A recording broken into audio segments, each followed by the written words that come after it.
Original.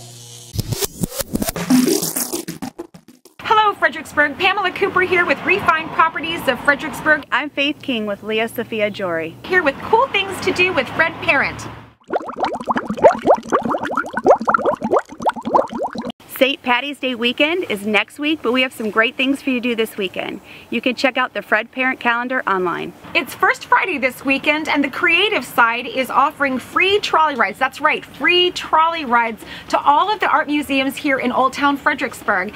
And if you would like a little theater, live theater this weekend, the CYT is offering their premiere of Peter Pan at Spotsylvania High School. Check the website for details. This Friday and Saturday there'll be live music at Bistro Betham. There's a new store opening up on Sophia Street downtown.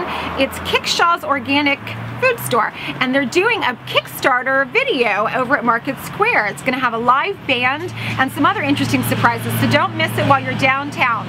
Learn about Fredericksburg female civil rights leaders in honor of Women's History Month. The Fredericksburg Museum is celebrating and honoring many of the civil rights women that were important in this community.